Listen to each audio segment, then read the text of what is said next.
for the faint-hearted. However, what happens when a teenager decides to face one of the deadliest cartels in the world? Stay tuned because we are going to talk about the time when a teen begged for his life after disrespecting a Mexican cartel. Alright, gang, so apparently you just heard what it is. Teen begged for his life. Now, how? What happened? Right? That's what we're trying to find out. So I'm going to give you my comments on it as we go through. You dig? The case. By now, it's safe to say that we are all familiar with social networks. They exist as a separate universe, simultaneously interconnected and yet completely distinct from our own. In the volatile world of social media, behind a cell phone or a computer screen, we sometimes feel like we can do anything we want. We can talk to people from all around the world, or we can search for knowledge and learn anything we want with it. But with this... I already know where this is going. Let me bet. This TikToker, he got reckless on social media and started saying something through the internet that he shouldn't have said.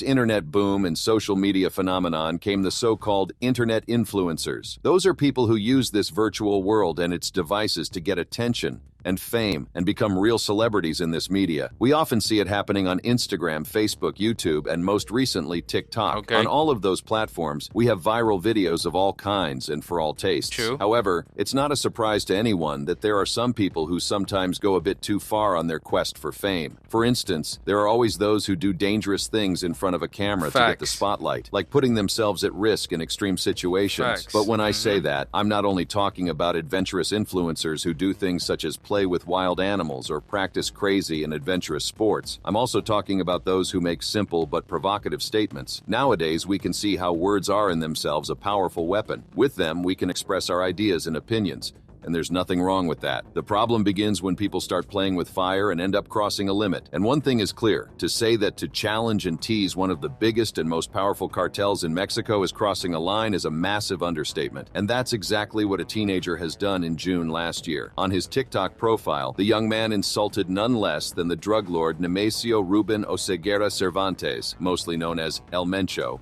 Folks, why he do that, folks? Why he do that?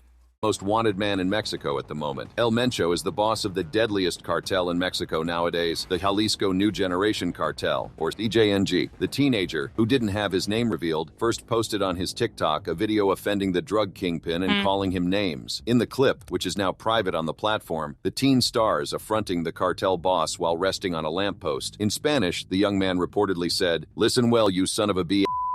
El Mencho can suck my d***." Just by saying that, it is easy to say that the teen had immediately put himself as a target to this CJNG, but unfortunately for him, it didn't stop there. I don't sleep like El Pirata or El Chanito de Culiacan. I'm immortal, untouchable. I made a pact with the devil. I came to give you fire, Mencho. I'm not scared to say this. I'll say this without the camera right here. Mencho can suck my d***.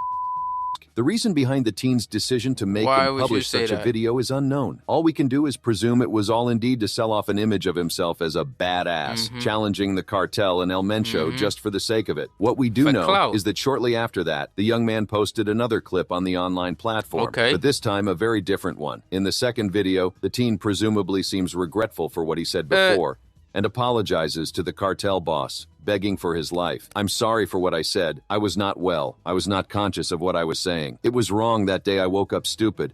I didn't look at the consequences. I did that for followers. I ask for forgiveness. You and your family are well liked. Mencho, don't kill me. I have a family just like you. I apologize. We all make mistakes. I have psychological problems, sir. Just remember we like you." If what the teen claims is true or not, we still don't know. Something worth noticing, though, is that he reportedly used the term cabron to refer to El Mencho, considering that cabron means dumbass in Spanish. Perhaps the young man didn't really learn his lesson or simply wasn't careful enough in the heat of a desperate attempt to save his own skin. What happened after that is also still unknown. No official responses from both CJNG or El Mencho were made. With his account now private, it is hard to keep track of the boy. There was, however, a clip found in another account on TikTok in which he appears. It is reportedly an unrelated video to the whole cartel and El Mencho attack situation. In fact, it isn't even clear if this particular video was actually filmed and uploaded before or after his previous videos. All we can do is hope that things didn't end up in tragedy like on other occasions. Sailing dangerous waters. Looking for clues to explain this episode. So what, there's more than one? Wait, let's see. We come across the two names that the teenager mentions in his first video. Okay, I guess not. El Pirata, and El Chanito de Culiacan. Those are the online personas of two other young men who affronted El Mencho and his organization. While just like in our case, El Chanito never had his name revealed publicly, El Pirata, on the other hand, is the persona of the 17-year-old Mexican YouTuber Juan Luis Lagunas Rosales. From what the teenager mentions, the fate of those other two online celebrities, however, seemed to end up pretty badly for them. Lagunas Rosales was born in Villa Juarez, a small city in the state of Sinaloa, the biggest cartel and narco-traffic hub in Mexico, homeland of none other than the notorious drug pin El Chapo. Since he was little, Rosales' life was difficult. Growing up, he never knew his father and after a while was abandoned by his mother. Without any parental figure, he was raised by his grandmother. After leaving his hometown at the age of 15 before getting his high school diploma, he moved to a region close to Culiacan in search of a better life. Once there, he started to wash cars for a living, and it didn't take him long enough to meet a whole universe that would seduce him. Drugs, money, armed men, beautiful women, and large cars. He quickly became known as El Pirata de Culiacan, due to his ability to integrate into this new world, and that's how we would become famous all across social media. But what that mean, he soon started to organize more and more parties, sending invitations to people non-stop. As a result, he fell into a life of excessive drinking, and because young people feel the need to share every single thing they do, he started posting videos showing him chugging beer and bottles of whiskey, just to name an example. He would sometimes get so drunk that he would pass out. Soon, those videos started to go viral, and in a short while, the teenager became a YouTube phenomenon. His baby face, matched with his clownish behavior, was able to entertain the public online. At mere 17 years of age, Lagunas had more than 800,000 followers on Facebook and more than 100,000 followers on Instagram, plus over 37,000 on Twitter. He slowly started to receive invitations to make appearances in music videos and promotional events. Because of his social media presence, Juan Luis was now a real celebrity. Those who are over 18 years old know how it was to be a teenager and how that felt. We think that we know everything, True. that we can do whatever we want and say whatever we want to whomever we want, so and that true. nothing bad can happen to us. We think we are invincible, that life was meant to be lived to its fullest, and so we shouldn't Wasn't hold we ourselves to any stupid? limits. And that's exactly how Lagunas felt. For real, everything he just said there is facts, man. And wasn't we foolish? You know what I mean? Man, under 18, I used to think I know it all, son. Thank God I lived this long, though. I'd have died a dumbass. Real talk. And saw himself. Even with the drinking age in Mexico being 18, the boy drank as if there was no tomorrow. In fact, it is believed that those who were with him incited the teen to get drunk and take drugs while they laughed. Alongside this troubled behavior, he started to change his appearance and diversify his content. With a beard on his face and 2 tattoos on his arms, he started to fill his Instagram with photos of him posing with large guns, beautiful half-naked women, and luxury cars, alongside various memes making fun of himself on his Facebook page. It seemed as if everything was a big party, a celebration with no time to end. But little did El Pirata know that the end was way closer than he thought. That's because in usually is. Sinaloa, no one is safe, especially when you decide to mess with the wrong people. And needless to say, that's Anywhere. exactly what happened to El Pirata. One day, just like any other, looking to be drunk as usual, he made his biggest mistake. Oh, The dear. teenager recorded and posted a video on what seems to be his friend's Facebook page, in which he delivered insults to the Jalisco New Generation cartel and its much-feared and much dangerous leader, El Mencho. According to El País in the footage, Rosales proffers a phrase that would be translated as, El Mencho, suck my D.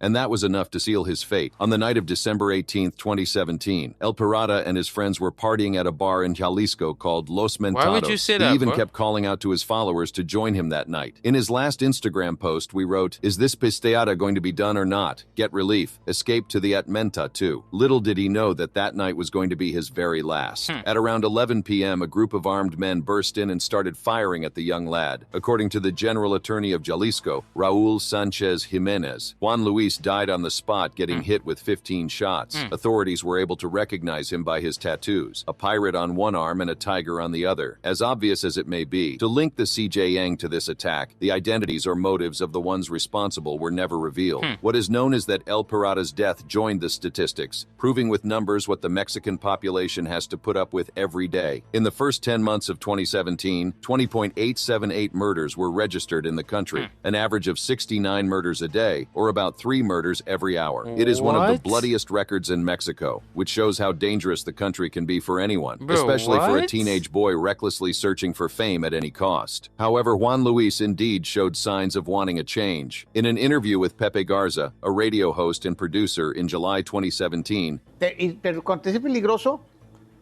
tanto alcohol, no te has puesto a pensar que si tomas mucho alcohol en un momento te puede intoxicar y te puede dar un... Rosales said that he knew he needed to control his drinking. Garza completes his question by stating how he believes the human body wasn't made for that, to what the celebrity answered. Lo que pasa es que la gente también me dice, compa, ¿cómo le haces para aguantar tanto, para aguantar tanto tomar? Así me dice a veces y yo le digo, y yo nomás me río, no, pues no sé yo cómo le hago, la neta. They're right, sometimes I go too far. It's a shame that it took a while for El Pirata to notice that. Although even so, he didn't learn his lesson. What? But it is even worse to realize how, as we previously mentioned, not even his death served as a warning for other teenagers about what not to do. In fact, for some, it had pretty much the opposite effect.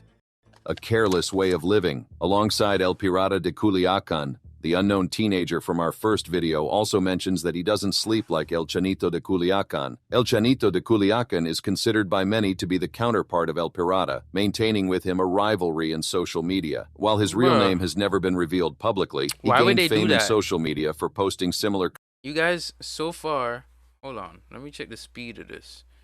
It's sounding slow. It's on normal. I'm gonna take it up to 1.25. But so far, why they doing this, bro? Why would you dare gang leaders, gang members, gang bosses in places like Mexico, bro? Why would you do that? That don't make no sense to me, son. I don't get it. I don't understand. These boys was knocking on the devil's door, bro, and he answered, son, allegedly. But I think he answered.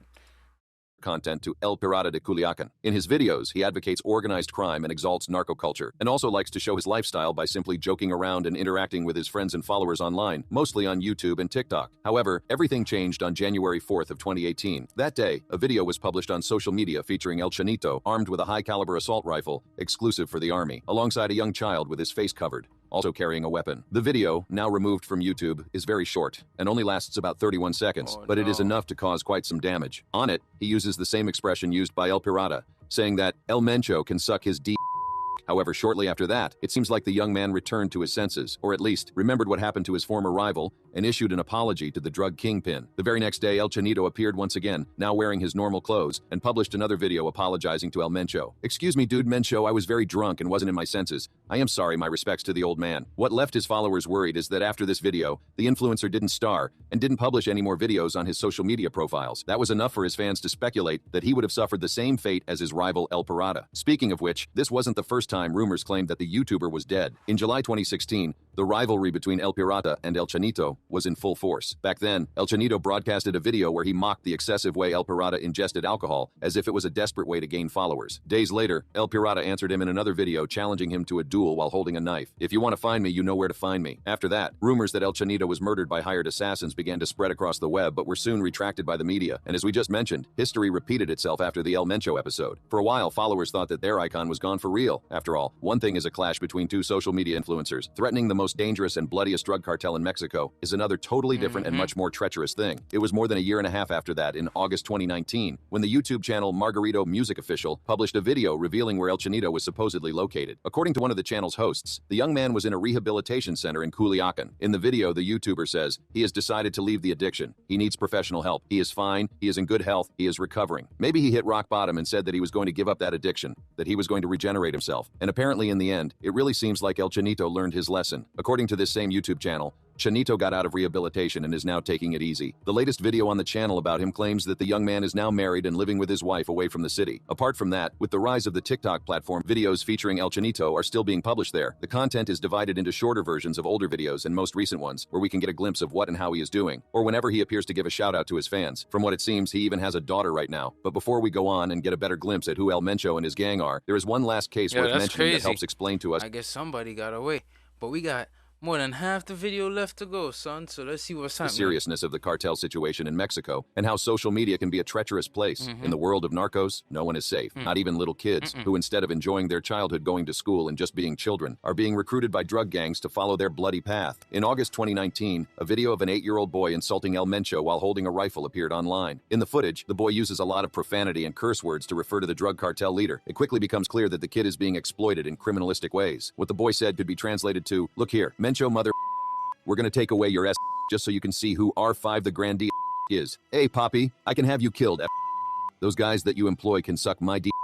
Everyone from Jalisco can go themselves. You know we're all about that fight. Holy Considering that the boy mentions R5 in the video, Jesus Gregorio Villanueva Rodriguez is suspected of having manipulated the child to record this. That's because R5 is Rodriguez's nickname, a leader of the Gente Nueva Sinaloa cartel. According to MVS Noticias, Jesus Gregorio recruited children after a violent clash and ambush in the city of Tubutama. After a shooting of 9 hours that resulted in more than 200 deaths, the children of Sonora and Sinaloa began to fantasize about being like the criminals. Taking this to his advantage, the criminal started to form his own group of small and loyal soldiers, using children as human shields and being nothing but a false idol to them. The Jalisco cartel new generation. But anyway, why are all of those videos pretty much life sentences to these boys? Who exactly are the CJNG, the cartel led by El Mencho, and why are they considered the most dangerous gang in the entire country? Because the Jalisco New Generation cartel's history is intrinsic to its brutality. The criminal group has evolved mainly as a result of killings, captures, and rifts in older cartels. CJNG, known worldwide for its aggressive use of violence and campaigns. And even if the mighty Sinaloa cartel is still the biggest gang, CJNG is certainly the most dangerous. And today, it is Mexico's foremost criminal threat that just keeps expanding. CJNG, born from the disruption of the Milenio cartel, which was founded in the 1970s by the Valencia crime family in Michoacan. The group used to be one of the most powerful cartels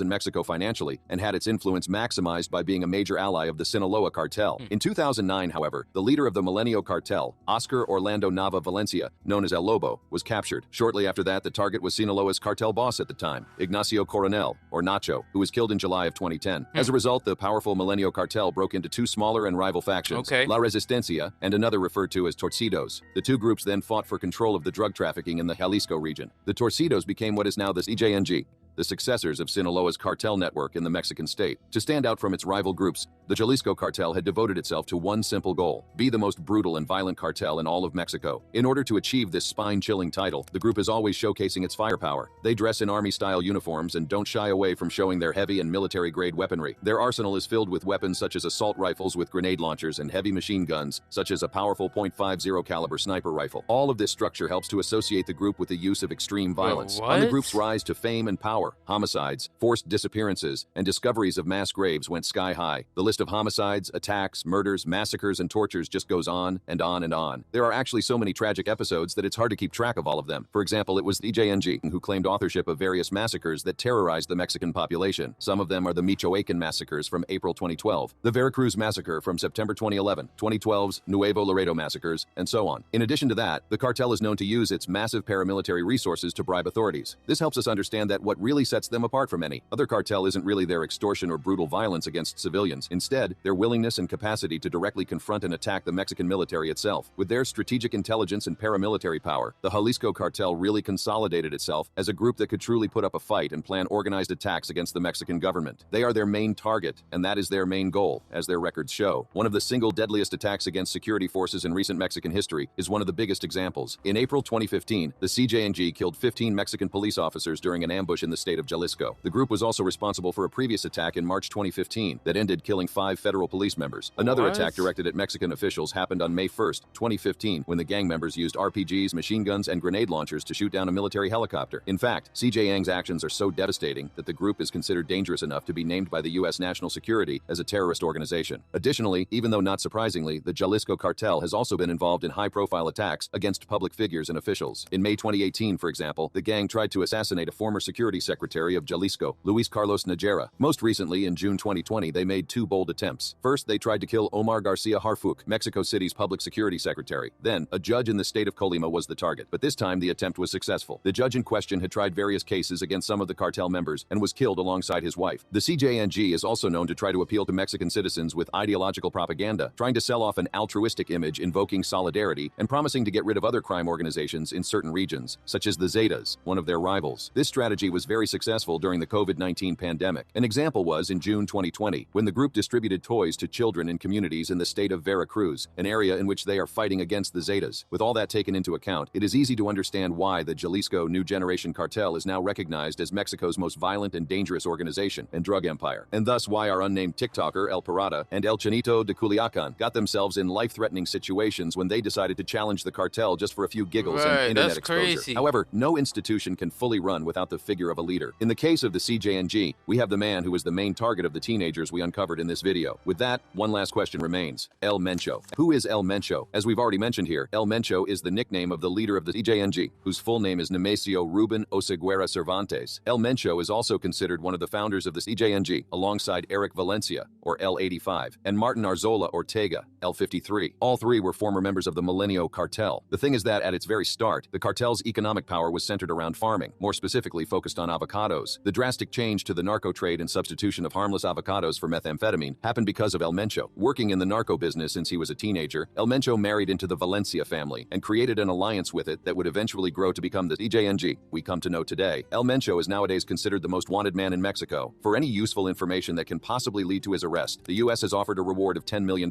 one of the highest bounties ever offered by the nation. In Mexico, the reward offered is $30 million pesos, the equivalent of approximately $1.6 million. Nemesio Oseguera was born in the town of Naranjo de Chila in the southwestern region of the state of Michoacan on July 17, 1966. The area is a harsh and impoverished one, famous for its agricultural production, both legal and illicit. Ruben was one of 6 brothers in a family of poor avocado farmers. To help his household, he dropped out of school in the fight grade and started working in the fields. However, it didn't take him long enough to exchange his family's avocados for marijuana. At 14 years old, he was already guarding some of the drug's crops. A few years later, he decided he wanted a better life and moved illegally to the U.S. to the state of California in the 1980s. By 1986, he was arrested by the police of San Francisco for possession of stolen property and a loaded gun. That was just the first of many encounters the soon-to-become kingpin would have with the authorities. It's unknown if El Mencho actually served time for this incident, but what is known is that he crossed the border several times in this same decade and following years, mostly smuggling drugs under a variety of fake names. According to Mexican authorities and the Drug Enforcement Administration, it was around this time that he started to enter the meth trade. Back then, methamphetamine production was concentrated in California's Central Valley, and it was when El Mencho got there that he realized it would grant him all the wealth and power he ever dreamed of. In the following years, he got arrested a few more times for different reasons, selling drugs and federal charges. After a long process trying to prove his and his older brother Abraham's innocence, he ended up arrested once again. He was sentenced to 5 years at the Big Spring Correctional Center, a prison located in Texas where mainly undocumented immigrants were sent. However, after 3 years, he was released on parole in January 1997 and deported back to Mexico. Now 30 years old, El Mencho established himself in the town of Tomatlan in Jalisco. There it is said that he became an officer in the Jalisco State Police. Eventually, Nemesio would make his way to the city of Guadalajara, where he finally became a member of the Milenio cartel. That would be the final step to catapult him to power. There, El Mencho first became a protector of Nacho, being a somewhat bodyguard/enforcer/hitman. This would become an advantage because of the law enforcement background for the drug lord, since he had been trained and taught on how to handle security and counterintelligence. Nacho was also related to the meth trade and activity, actually getting nicknames such as the King of Crystal for his dominance in the industry. With that, it didn't take long for meth production to start in the Jalisco region, but most importantly, for El Mencho to take advantage of this new situation, thanks to his experience in the United States. Over time, the kingpin gained more and more influence and rose in the gang's ranks. By 2009, he was already a top Milenio lieutenant. Then, with the Milenio cartel's fragmentation we already uncovered in 2009 and 2010,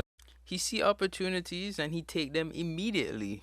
You know, I mean, ambitious Mencho stepped up to take the power vacuum the previous leaders left. However, other cartel leaders also aimed for power. So when another colleague was chosen to become the next leader, El Mencho broke off with them and headed to start his own group, which declared war on Milenio and Sinaloa. This started a true war in the streets of Guadalajara, and in the end, Mencho won. And that was the beginning of the CJNG we already know. One thing easy to notice to anyone who takes a moment to analyze El Mencho's trajectory is his ambition and search for power. His ultimate goal was always to one day become as powerful as El Chapo or Pablo Escobar. Now that Escobar is gone and El Chapo is in a life sentence at a maximum security prison, El Mencho has had a clear route to establish his dominance over Mexico's narco business, and considering how he is now the most wanted man in the country, we believe we can say that his dream came true. Now, what a bunch of teenagers were thinking when defying such a dangerous man, we'll never know. Let's just hope that everyone learned their lesson. If you like this... That's crazy. That's crazy. You're gonna challenge somebody that dangerous? Hey, man.